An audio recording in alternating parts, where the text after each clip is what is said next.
Hello friends. तो आप सभी का स्वागत है हमारे चैनल लर्नोपीडिया पे। तो दोस्तों आज इस वीडियो में हम देखने वाले हैं Faraday's and Lenz law of electromagnetic induction. तो दोस्तों ये एक सब टॉपिक है फ्रॉम चैप्टर इलेक्ट्रोमैग्नेटिक इंडक्शन। तो दोस्तों आज इस वीडियो में हम देखेंगे कि क्या होता है Faraday's first law, Faraday's second law and Lenz law, और उसके बाद हम देखेंगे इन दोनों लॉज के ऊपर न्यूमेरिकल्स। तो दोस्तों अगर आप हमारे चैनल पर फर्स्ट टाइम विजिटर हो तो सब्सक्राइब कीजिए हमारे लर्नोपीडिया चैनल को, ताकि आपको ऐसे इंपॉर्टेंट वीडियोस मिस ना कर जाए। तो चलिए स्टार्ट करते हैं।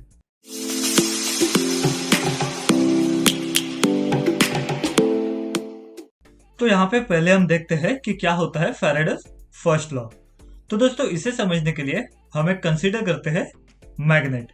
तो दोस्तों यहाँ पे है ये नॉर्थ पोल और यहाँ पे है मैग्नेट का साउथ पोल, और यहाँ पे हम कंसीडर करते हैं एक कॉइल।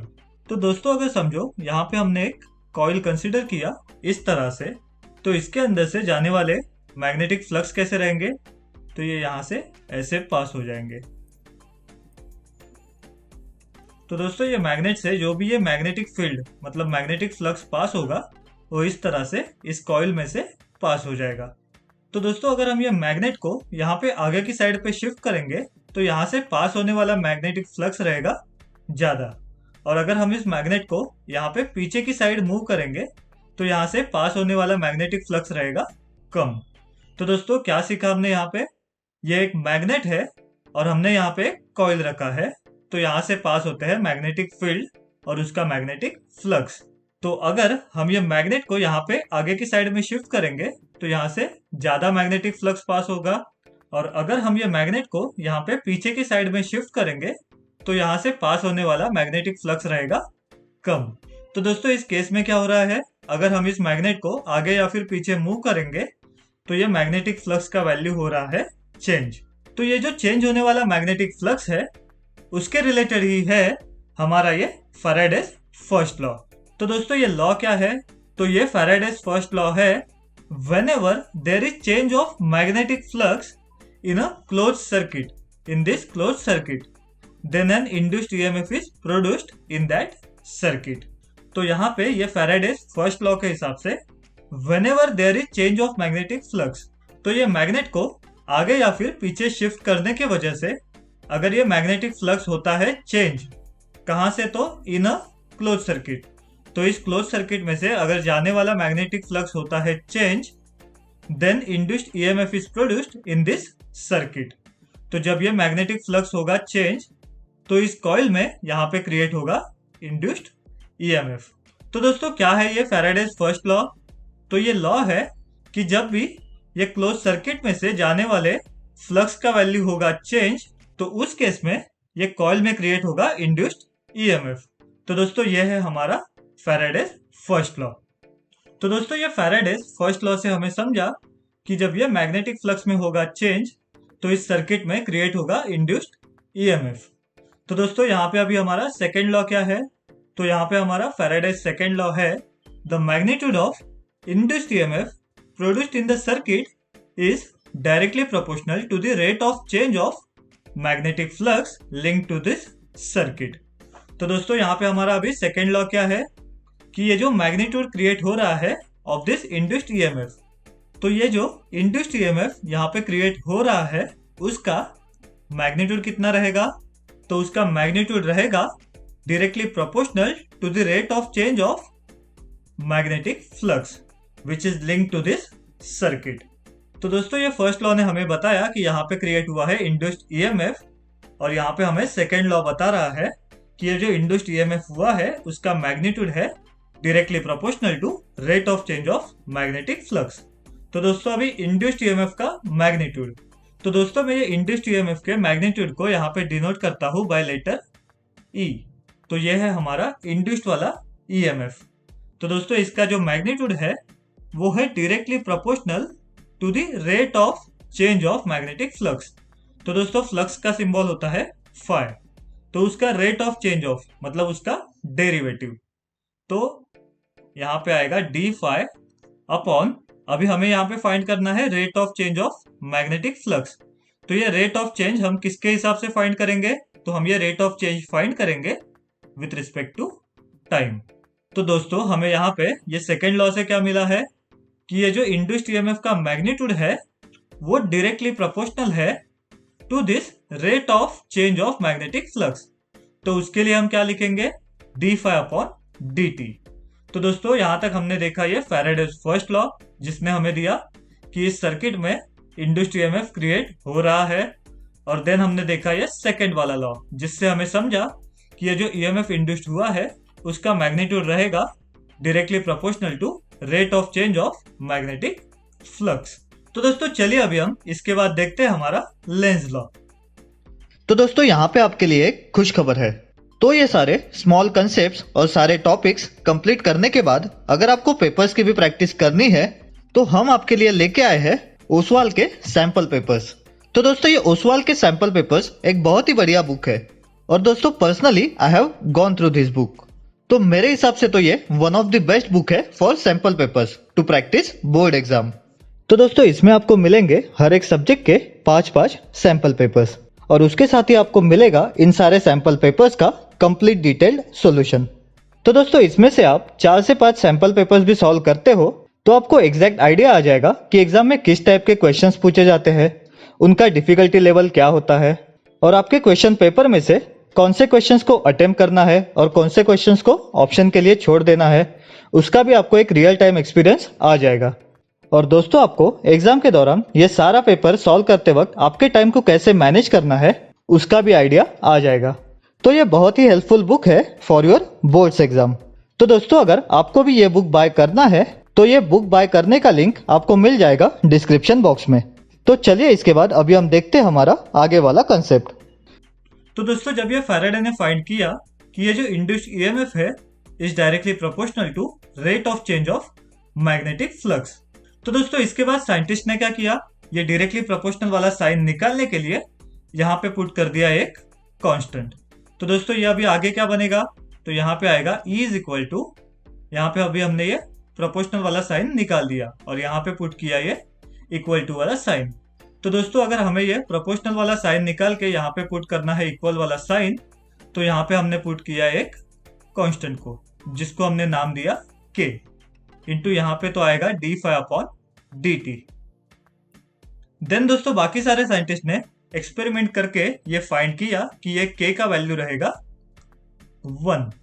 तो दोस्तों अगर ये K का वैल्यू है 1 तो हमें यहाँ पे क्या मिलेगा, तो हमें यहाँ पे मिलेगा E इज इक्वल टू, ये K बनेगा 1, सो 1 इंटू ये वाला क्वांटिटी जो कि है d∅/dt। तो दोस्तों यहां तक क्या हुआ, ये डायरेक्टली प्रोपोर्शनल वाला साइन को निकालने के लिए हमने यहाँ पे पुट किया एक कांस्टेंट। तो थ्रू एक्सपेरिमेंट हमें बाद में पता चला कि ये K का वैल्यू है 1, जिससे कि हमें ये फॉर्मूला डिराइव हुआ जो कि है EMF is equal to d∅/dt। Then दोस्तों ये वाला इक्वेशन फाइंड करने के बाद देन ये जो लेंज नाम के साइंटिस्ट थे उन्होंने इंट्रोड्यूस किया उनका खुद का लॉ। तो दोस्तों उनका लॉ क्या कहता है, तो according to Lenz law the direction of induced EMF or the current in this coil is such that it opposes to the change of magnetic flux which produces it। तो दोस्तों ये सेकंड वाला part जो है यहाँ से यहाँ तक वो रीड करने के लिए बहुत ही कॉम्प्लिकेटेड लगता है, बट दोस्तों इसका सिंपल सा मीनिंग है कि ये जो डायरेक्शन ऑफ इंड्यूस्ड EMF है वो था इस फ्लक्स के अपोजिट। तो अगर ये E का वैल्यू है पॉजिटिव तो ये rate of change of magnetic flux का वैल्यू रहेगा यहाँ पे नेगेटिव। तो दोस्तों यहाँ तक क्या हुआ कि हमें सिर्फ ये फैराडे ने फाइंड करके दिया कि E is equal to d∅/dt। तो उसके आगे थोड़ा सा और एक्सपेरिमेंट करके ये लेंज नाम के साइंटिस्ट ने ये डिस्कवर किया कि ये जो है EMF और ये है rate of change of magnetic flux, ये दोनों क्वांटिटीज रहेंगी एक दूसरे को अपोजिट। तो अगर E का साइन है पॉजिटिव तो rate of change of magnetic flux का साइन आएगा नेगेटिव। तो दोस्तों यहाँ पे हमें ये जो फॉर्मूला मिला है जो कि है E is equal to -d∅/dt। तो दोस्तों ये फॉर्मूला आपको याद रखना है to solve the numericals of Faraday's and Lenz law. तो दोस्तों यहाँ तक तो हमने देख लिया कि इस लेंज लॉ का सिंपल वाला रिप्रेजेंटेशन, बट दोस्तों जैसे कि मैंने आपको कहा था कि आपको ये रीड करने के लिए ये सेकेंड वाला पार्ट लगेगा कॉम्प्लिकेटेड। तो चलिए अभी हम इस लेंज लॉ को समझते हैं इन सिंपल फॉर्मेट। और अभी हम देखते हैं कि ये जो लेंज नाम के साइंटिस्ट है उन्होंने ये रिलेशन फाइंड करने के लिए कौन सा एक्सपेरिमेंट किया था और उस एक्सपेरिमेंट से उन्हें क्या क्या ऑब्जर्वेशंस मिले थे। तो दोस्तों ये साइंटिस्ट ने क्या किया, एक कॉइल के सामने एक मैग्नेट को रख दिया और देन उन्होंने इस मैग्नेट को यहाँ पे इस राइट डायरेक्शन में मूव किया। तो दोस्तों जब ये मैग्नेट इस कॉइल के पास चला गया तो क्या हुआ, यहाँ पे मैग्नेटिक फ्लक्स इंक्रीज हो गया और जिसकी वजह से इस कॉइल में क्रिएट हो गया इंड्यूस्ड ईएमएफ। तो दोस्तों ये तो हो गया according to Faraday's law. But दोस्तों इस कॉइल में जब ये मैग्नेटिक फ्लक्स क्रिएट हो जाएगा तो ये मैग्नेटिक फ्लक्स के साथ ही इस कॉइल में क्रिएट हो जाएगा मैग्नेटिक डायपोल मोमेंट, मतलब ये कॉइल एक खुद मैग्नेट जैसा ही बिहेव करेगा। तो यहाँ पे क्रिएट हो जाएगा एक वर्चुअल मैग्नेट, जिसमें से ये वाला जो राइट वाला एंड है जो इस मैग्नेट के नजदीक है वो काम करेगा एज नॉर्थ पोल और ये जो रिमोट वाला एंड है मतलब दूर वाला एंड है वो काम करेगा एज साउथ पोल। तो दोस्तों अभी आप सभी को तो पता है कि जब ये नॉर्थ पोल और नॉर्थ पोल एक दूसरे के सामने आ जाएंगे तो ये क्या करेंगे, एक दूसरे को रिपेल करेंगे। तो दोस्तों यही मेंशन किया है साइंटिस्ट लेंज ने उनके इस लॉ में। तो उन्होंने यहाँ पे क्या मेंशन किया है कि ये जो इंड्यूस्ड वाला ईएमएफ है वो क्या करेगा, खुद के ही मतलब ये मैग्नेट के ही मैग्नेटिक फ्लक्स को यहाँ पे अपोज करेगा। और वो मैग्नेटिक फ्लक्स कौन है, तो दोस्तों ये वही मैग्नेटिक फ्लक्स है जिसने इस इंड्यूस्ड ईएमएफ को इस कॉइल में प्रोड्यूस किया था।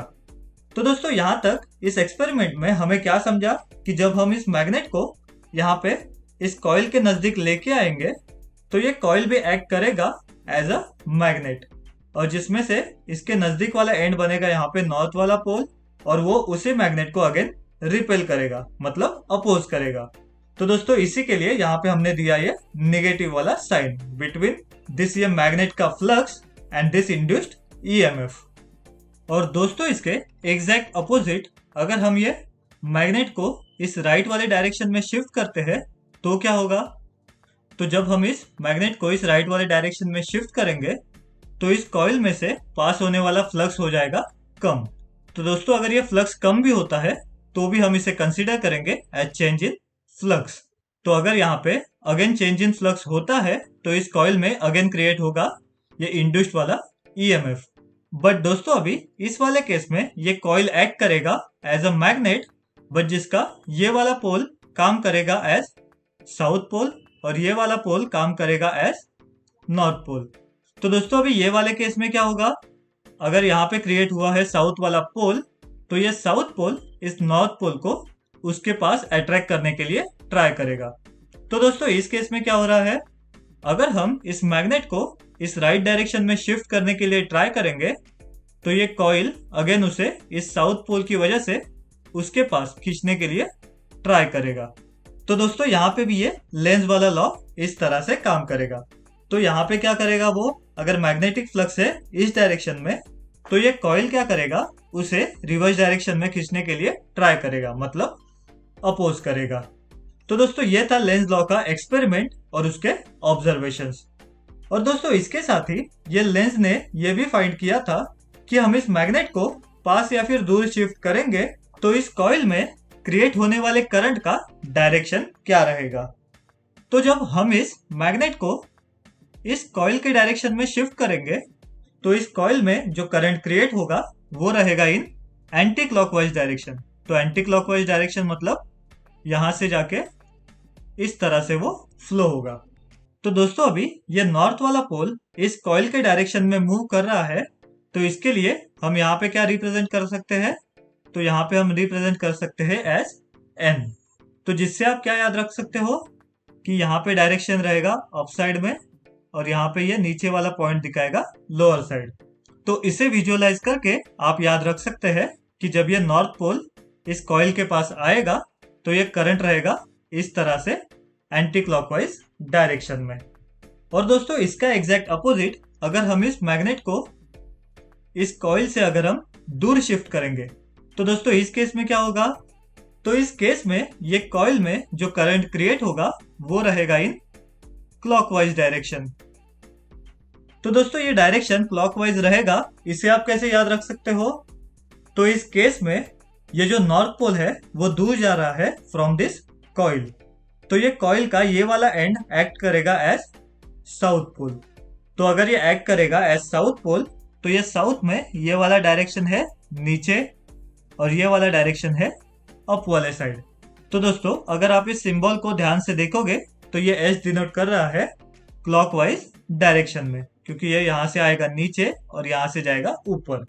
तो दोस्तों यहाँ पे हमने क्या सीखा कि जब हम ये मैग्नेट इस कॉइल की तरफ शिफ्ट करेंगे तो इस कॉइल के अंदर जो करंट है वो फ्लो करेगा इन एंटी क्लॉकवाइज डायरेक्शन, और जब हम इस मैग्नेट को इस कॉइल से दूर शिफ्ट करेंगे तो इस कॉइल में जो करंट क्रिएट होगा वो रहेगा इन क्लॉकवाइज डायरेक्शन।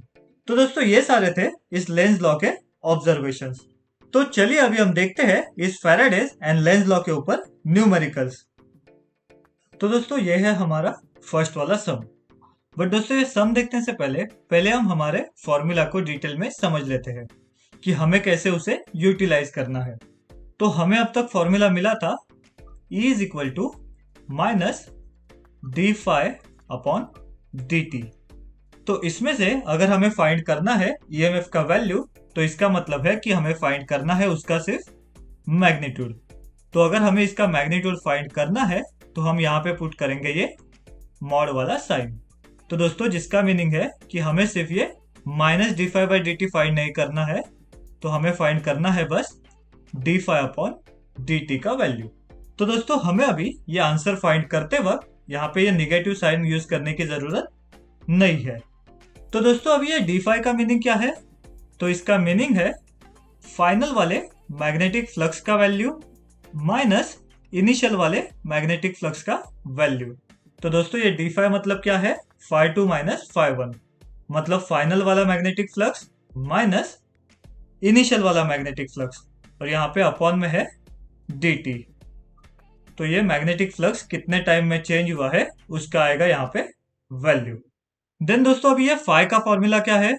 तो ये फाई का फॉर्मूला है phi is equal to B into A. तो दोस्तों अगर ये फाई का वैल्यू है बी इंटू ए तो हमारे फाई टू का वैल्यू क्या बन जाएगा? तो हमारे फाई टू का वैल्यू बन जाएगा B two into A two. Then यहाँ पे आएगा माइनस साइन इंटू यहाँ पे है फाई वन, तो फाई वन का वैल्यू क्या बन जाएगा? तो वो बन जाएगा B one into A one, और यहाँ पे अपॉन में आएगा डी टी। तो दोस्तों इस E के फॉर्मूला को हम डायरेक्टली इस तरह से भी यूज कर सकते हैं जो कि है phi two minus phi one upon D T, या फिर हम इस तरह से भी यूज कर सकते हैं जो कि है B two into A two minus B one A one upon D T. तो दोस्तों ये वाला फॉर्मूला हम कभी अप्लाई करेंगे जब हमें दो फ्लक्स के वैल्यू दिए हैं, और हम ये वाला फॉर्मूला यूज करेंगे जब हमें दो मैग्नेटिक फील्ड मतलब B1 और B2 का वैल्यू दिया है और दो एरियाज के वैल्यू दिए हैं जो कि है A1 और A2। और दोस्तों अगर इन केस हमें एरिया का सिर्फ एक ही वैल्यू दिया है और हमें फ्लक्स के दो वैल्यू दिए हैं, तो उस केस में हम क्या करेंगे? तो उस केस में हम इस फॉर्मूला को थोड़ा सा मॉडिफाई करेंगे। तो उस केस में अगर हमारे ए के वैल्यू है सेम तो ये ए आ जाएगा यहाँ पे कॉमन, और यहाँ पे ब्रैकेट में बचेगा ये B2 माइनस B1, और यहाँ पे अपॉन में आएगा DT। तो दोस्तों अगर हमें A का सिर्फ सिंगल वैल्यू दिया है तो हमारा फॉर्मूला बनेगा B2 minus B1 into A upon DT। और अगर इन केस हमें ये B का सेम वैल्यू दिया है और हमें एरिया के दो वैल्यूज दिए हैं, तो उस केस में हमारा फॉर्मूला कैसे मॉडिफाई हो जाएगा? तो उस केस में ये B आ जाएगा सेम है इसके लिए कॉमन, और यहाँ पे ब्रैकेट के अंदर बचेगा A2 माइनस A1, और यहाँ पे अपॉन में आ जाएगा DT। तो देखा दोस्तों ये सेम फॉर्मूला जो कि है d5 अपॉन dt, ये हम ये चार तरीके से यूज कर सकते हैं। तो हम कैसे कैसे यूज करेंगे? अगर हमें दो फ्लक्स के वैल्यूज दिए हैं तो हम यूज करेंगे phi two minus phi one upon dt। Then अगर हमें मैग्नेटिक फील्ड के दो वैल्यूज दिए हैं और एरिया के भी दो वैल्यूज दिए हैं तो हम फॉर्मूला यूज करेंगे E is equal to B2A2 minus B1A1 upon dt। और अगर हमें एरिया का एक ही वैल्यू दिया है और B के दो वैल्यू दिए हैं तो हम यूज करेंगे B2 minus B1 into A, upon dt। और अगर इन केस हमें b का एक वैल्यू दिया है और हमें एरिया के दो वैल्यूज दिए हैं, तो हम क्या यूज करेंगे, b into a2 minus a1 upon dt। तो दोस्तों ये फॉर्मूला के चार टाइप देखने के बाद अभी हम देखते हैं हमारा फर्स्ट वाला न्यूमेरिकल। तो दोस्तों यहाँ पे हमारा फर्स्ट सम है a conducting loop of area 1 metre square. तो यहाँ पे हमें एरिया का वैल्यू दिया है एज 1 मीटर स्क्वायर। तो यहाँ पे हम लिखेंगे area is equal to 1 metre square is placed normal to uniform magnetic field of 3 weber per metre square. तो यहाँ पे हमें दिया है मैग्नेटिक फील्ड का वैल्यू। तो यहाँ पे मैं लिखता हूं B is equal to 3 weber per metre square. Then इसके आगे है if the magnetic field is uniformly reduced to 1 weber per metre square. तो दोस्तों यहाँ पे हमें एक दूसरा वाला मैग्नेटिक फील्ड भी दिया है। तो दोस्तों इसे मैं नाम दे देता हूं एज B2। मतलब ये बन जाएगा हमारा फाइनल वाला मैग्नेटिक फील्ड जो कि है 1 वेबर पर मीटर स्क्वायर। तो दोस्तों अगर ये है हमारा B2 का वैल्यू तो ये बन जाएगा हमारा B1 का वैल्यू। तो ये रिडक्शन कब हुआ है, तो इन अ टाइम ऑफ 0.5 सेकेंड। तो यहाँ पे हमें t का वैल्यू भी दिया है एज 0.5 सेकेंड। और देन हमें कैलकुलेट करना है induced EMF produced in this loop. तो दोस्तों यहाँ पे हमें एरिया दिया है, दो B के वैल्यू दिए हैं, मतलब दो मैग्नेटिक फील्ड के वैल्यू दिए हैं, और वो मैग्नेटिक फील्ड में चेंज कितने टाइम में हुआ है वो टाइम का भी हमें यहाँ पे वैल्यू दिया है। और इस सभी का यूज करके हमें फाइंड करना है इंड्यूस्ड ईएमएफ का वैल्यू। तो दोस्तों यहाँ पे अभी हम E का कौन सा वाला फॉर्मूला यूज करेंगे, तो यहाँ पे हमें B के दो वैल्यूज दिए हैं और A का दिया है सिर्फ एक ही वैल्यू। तो दोस्तों अभी हम फॉर्मूला यूज करेंगे जिसमें थे हमारे B के दो वैल्यूज जो कि था B2 माइनस B1 और इनटू यहाँ पे आएगा ये सिर्फ ये सिंगल A का वैल्यू और यहाँ पे अपॉन में आएगा ये dt। तो ये टाइम को हम यहाँ पे dt के जगह पे पुट कर देंगे। तो दोस्तों अभी हमें बस ये वैल्यूज पुट करने हैं और इसे सिंप्लीफाई करके फाइंड करना है हमारा इंड्यूस्ड ईएमएफ का वैल्यू। तो दोस्तों अभी हमारा B2 का वैल्यू है यहाँ पे 1 माइनस हमारा B1 का वैल्यू है यहाँ पे 3 और इनटू हमारा ये A का वैल्यू है 1 और यहाँ पे अपॉन में हमारा dt का वैल्यू है 0.5। तो दोस्तों अभी ये आगे कैसे सिंप्लीफाई हो जाएगा, तो ये 1 माइनस 3 बनेगा यहाँ पे -2 इनटू यहाँ पे है 1 और यहाँ पे अपॉन में है 0.5। तो यहाँ पे न्यूमरेटर में तो है 0.2 और अपॉन में है 0.5। तो दोस्तों अगर हम 2 को 0.5 से डिवाइड करेंगे तो हमें यहाँ पे मिलेगा 4 और यहाँ पे साइन है नेगेटिव। बट दोस्तों जैसे कि हमने थोड़ी देर पहले देखा था कि हमें सिर्फ ये E का मैग्नीट्यूड फाइंड करना है, तो ये -4 का अगर हम मैग्नीट्यूड फाइंड करेंगे तो हमें मिलेगा ये E इज इक्वल टू ये -4 का मैग्नीट्यूड आएगा 4 और इसका यूनिट आएगा वोल्ट्स। तो दोस्तों हमारा रिक्वायर्ड इंड्यूस्ड ईएमएफ का वैल्यू बन जाएगा 4 वोल्ट्स। तो दोस्तों ये सम के ऊपर आपको प्रैक्टिस सम्स मिल जाएंगे डिस्क्रिप्शन बॉक्स में और इन प्रैक्टिस सम्स के आंसर मैं नेक्स्ट डे को कमेंट सेक्शन में पिन कर दूंगा। और दोस्तों बहुत सारे स्टूडेंट्स हमें कमेंट सेक्शन में इन प्रैक्टिस सम्स के डिटेल्ड वीडियो के लिए भी पूछते हैं। तो दोस्तों अगर आप इस वीडियो को एक मंथ के अंदर 1000 लाइक्स तक पहुंचा देते हो तो मैं जरूर इस वीडियो के प्रैक्टिस सम्स के ऊपर डिटेल्ड वीडियो बना दूंगा। तो अगर आपको भी इस प्रैक्टिस सम्स के ऊपर डिटेल्ड वाला वीडियो चाहिए तो जल्दी से इस वीडियो को with in a month 1000 likes तक पहुंचा दीजिए। और दोस्तों अगर आपको इस टॉपिक का कोई प्रैक्टिस सम या फिर किसी दूसरे टॉपिक का प्रैक्टिस सम हमारे साथ डिस्कस भी करना है तो आप हमें टेलीग्राम पे भी कमेंट कर सकते हैं। तो उस टेलीग्राम ग्रुप का आपको लिंक मिल जाएगा डिस्क्रिप्शन बॉक्स में। तो दोस्तों चलिए अभी हम देखते हैं हमारा नेक्स्ट वाला सम। तो दोस्तों यहाँ पे हमारा नेक्स्ट सम है a conducting wire of 20 centimetre long bent into a rectangular loop of 6 centimetre bye 4 centimetre. तो दोस्तों यहाँ पे हमें कहा है कि एक कंडक्टिंग वायर है जिसका लेंथ है 20 सेंटीमीटर और उसे हमने बेंड किया है इन अ रेक्टेंगुलर। तो दोस्तों अभी हमारे पास जो वायर था उसे हमने बेंड किया है इन अ रेक्टेंगल। तो दोस्तों अभी यहाँ पे हमने ये 20 सेंटीमीटर वायर को इस तरह से अगर रेक्टेंगल में बेंड करते हैं, और अभी हमें चाहिए उसका 6 सेंटीमीटर का लेंथ, और उसका ये विड्थ होना चाहिए 4 सेंटीमीटर। तो अगर यहाँ पे आएगा 6, यहाँ पे भी आएगा 6, और ये हमारे दोनों विड्थ रहेंगे 4 सेंटीमीटर वाले। तो अगर हम इनका एडिशन करेंगे तो ये 6 + 6 बनेगा 12, और ये 4 + 4 बनेगा 8। सो 12 + 8 तो वो बनेगा 20। तो दोस्तों इस तरह से ये कैलकुलेशन भी प्रॉपर है। तो मतलब हमने ये 20 सेंटीमीटर का वायर था जिसे हमने बेंड करके ये 6/4 के रेक्टेंगल में कन्वर्ट किया। देन उसके आगे क्या दिया है, that wire is placed perpendicular to the magnetic field.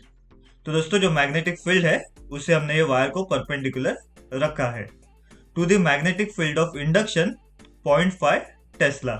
तो दोस्तों ये टेस्ला मतलब ही वेबर पर मीटर स्क्वायर। तो दोस्तों हम वेबर पर मीटर स्क्वायर को टेस्ला से भी डिनोट करते हैं। तो हमें इनिशियल वाला मैग्नेटिक फील्ड का वैल्यू दिया है, मतलब B1 का वैल्यू दिया है एज 0.5 टेस्ला। देन दोस्तों उसके आगे हमें दिया है कि within 0.1 second the loop change to a square.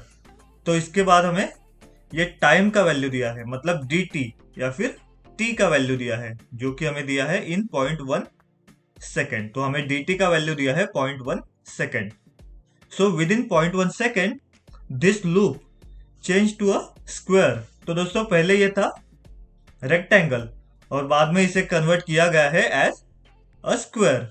तो दोस्तों अगर हम इसे स्क्वायर में कन्वर्ट करेंगे तो अभी ये क्या बनेगा, तो ये बनेगा इस तरह से एक स्क्वायर।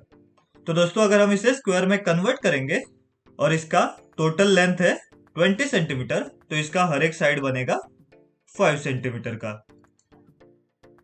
क्योंकि अगर हम यहाँ पे एडिशन करेंगे तो 5 + 5 + 5 + 5 बनेगा ये कंप्लीट 20 सेंटीमीटर। तो दोस्तों इस तरह से यहाँ पे क्या किया है, विद इन दिस 0.1 सेकेंड हमने इस रेक्टेंगल को चेंज किया इन स्क्वायर, और तभी ये magnetic induction is increase to 1 tesla. तो दोस्तों एट द सेम टाइम हमने ये जो मैग्नेटिक इंडक्शन था, जो B2 था, मतलब हमारा फाइनल मैग्नेटिक इंडक्शन को हमने कर दिया 1 टेस्ला। तो दोस्तों इसके बाद अभी हमें फाइंड करना है कि what will be the EMF induced in this wire. तो दोस्तों इस तरह से अभी हमें ये B1, B2 और DT का वैल्यू दिया है, और हमें एरिया के लिए ये दो कंडीशंस दिए हैं कि हमारा एरिया इनिशियली था रेक्टेंगल और बाद में वो बन गया स्क्वायर। तो दोस्तों अगर हम पहले इसका एरिया फाइंड करेंगे तो हमें A1 का वैल्यू क्या मिलेगा, तो ये फर्स्ट वाला एरिया मतलब A1 क्या बनेगा, तो एरिया ऑफ दिस रेक्टेंगल। तो दोस्तों रेक्टेंगल का एरिया होता है लेंथ इंटू ब्रेड्थ। तो ये 6 है सेंटीमीटर, तो हमारा लेंथ बनेगा यहाँ पे 6 × 10⁻² मीटर, क्योंकि हम सारी चीजों को रखेंगे SI यूनिट में। देन लेंथ इंटू ब्रेड्थ, तो उसका वैल्यू है 4 सेंटीमीटर, तो यहाँ पे भी आएगा 4 × 10⁻² मीटर्स। तो दोस्तों अगर अभी हम यहाँ पे मल्टीप्लाई करेंगे तो 6 × 4 बनेगा यहाँ पे 24 इंटू ये 10⁻² और इंटू ये वाला 10⁻²। सो -2 + -2 यहाँ पे बनेगा 10⁻⁴, और इसका यहाँ पे यूनिट आएगा मीटर स्क्वायर। तो दोस्तों ये बन गया हमारा एरिया 1 का वैल्यू। तो सिमिलरली अभी हम ये एरिया 2 का वैल्यू फाइंड करते हैं, जो कि है हमारा फाइनल एरिया। तो दोस्तों इसके लिए क्या होगा हमारा आंसर, तो एरिया ऑफ स्क्वायर क्या होता है, वो होता है इस साइड के डायमेंशन का स्क्वायर। तो यहाँ पे आएगा, ये तो है 5 सेंटीमीटर, सो 5 × 10⁻² का यहाँ पे आएगा स्क्वायर। तो दोस्तों अभी 5 का स्क्वायर बनेगा यहाँ पे 25 इंटू ये 10⁻² का स्क्वायर आएगा -2 × 2 करके -4, और इसका भी यूनिट आएगा मीटर स्क्वायर। तो दोस्तों अभी हमारे पास एरिया के दो वैल्यूज और मैग्नेटिक इंडक्शन के दो वैल्यूज प्रेजेंट है। तो अभी हम अप्लाई करेंगे हमारा EMF का फॉर्मूला, जिसमें हमें B1, B2 और A1, A2 को यूज करना है। तो दोस्तों अभी हमें फाइंड करना है EMF का वैल्यू। तो यहाँ पे मैं लिखता हूँ ये EMF का मैग्नीट्यूड इज इक्वल टू, अभी हम कौन सा फॉर्मूला यूज करेंगे जिसमें B1, B2 और A1, A2 प्रेजेंट है। तो दोस्तों हमारा वो वाला फॉर्मूला था B2, A2 - B1, A1 और यहाँ पे अपॉन में आएगा dt। तो दोस्तों अभी बस हमें ये सारे वैल्यूज यहाँ पे पुट करने हैं to get the final answer. तो दोस्तों अभी यहाँ पे आगे क्या आएगा, तो ये B2 का वैल्यू है 1 टेस्ला। सो यहाँ पे आएगा 1 इंटू हमारा A2 का वैल्यू है 25 इंटू 10⁻⁻⁴। देन यहाँ पे है माइनस साइन। देन हमारा B1 का वैल्यू है 0.5 इंटू यहाँ पे ब्रैकेट में है A1। तो हमारा A1 का वैल्यू है 24 इंटू 10⁻⁴ और यहाँ पे अपॉन में है dt। तो dt का वैल्यू दिया है 0.1। तो दोस्तों अभी ये सिंप्लीफाई करके क्या बनेगा, तो पहले तो इन दोनों में कॉमन है इंटू 10⁻⁴। तो इसे मैंने यहाँ पे कॉमन निकाल दिया। तो अभी यहाँ पे ब्रैकेट के अंदर क्या बचेगा, तो यहाँ पे है 1 इंटू 25। तो वो तो बनेगा डायरेक्टली 25। देन बीच में है ये minus sign. Then 0.5 into 24। So 24 into half बनेगा 12 और यहाँ पे अपॉन में आएगा ये 0.1। तो दोस्तों ये 0.1 को हम लिख सकते हैं एज 10⁻⁻1। तो दोस्तों अभी ये आगे कैसे सिंप्लीफाई होगा, तो 25 माइनस 12 बनेगा यहाँ पे 13 इंटू ये है 10⁻⁻4 और ये 10⁻⁻1 यहाँ पे न्यूमरेटर में जाएगा तो वो बनेगा 10⁻1 जो कि आगे जाके बनेगा 13 इंटू 10⁻⁻4 प्लस 1। तो यहाँ पे आएगा 13 इंटू 10⁻⁻3। तो दोस्तों इसे ही हम लिख सकते हैं 13, ये 10⁻⁻3 है उसे हम लिखेंगे मिली और इसका यूनिट आएगा वोल्ट्स। तो दोस्तों इस तरह से हमने फाइंड किया EMF induced in this wire. तो दोस्तों इस तरह से कंप्लीट होता है हमारा आज का यह topic Faraday's law and Lenz law and उसके ऊपर के न्यूमेरिकल्स। तो दोस्तों इस टॉपिक के ऊपर आपको प्रैक्टिस सम्स मिल जाएंगे डिस्क्रिप्शन बॉक्स में। और दोस्तों अगर आप इस वीडियो को 1 मंथ के अंदर 1000 लाइक्स तक पहुंचा देते हो तो मैं ये प्रैक्टिस सम्स के ऊपर भी डिटेल्ड वाला वीडियो बना दूंगा। और दोस्तों अगर आपको हमारे इलेक्ट्रोमैग्नेटिक इंडक्शन के और AC सर्किट्स के बाकी सारे वीडियोस भी देखने हैं तो उसका लिंक आपको मिल जाएगा डिस्क्रिप्शन बॉक्स में या फिर यहाँ पे ऊपर आई बटन में। और अगर आपको हमारे आज के इस वीडियो में जरा सा भी कुछ डाउट रहेगा then you can please comment down in the comment section. और दोस्तों आप आपके डाउट्स हमारे साथ टेलीग्राम पे भी डिस्कस कर सकते हैं। तो उस टेलीग्राम ग्रुप का आपको लिंक मिल जाएगा डिस्क्रिप्शन बॉक्स में। और दोस्तों अगर आपको हमारा ये आज का वीडियो हेल्पफुल लगा हो देन प्लीज इस वीडियो को लाइक कीजिए, सब्सक्राइब कीजिए हमारे लर्नोपीडिया चैनल को और बेल आइकॉन दबाना मत भूलिए ताकि आपको ऐसे इंपॉर्टेंट वीडियोस मिस ना कर जाए। And please share this video with your friends.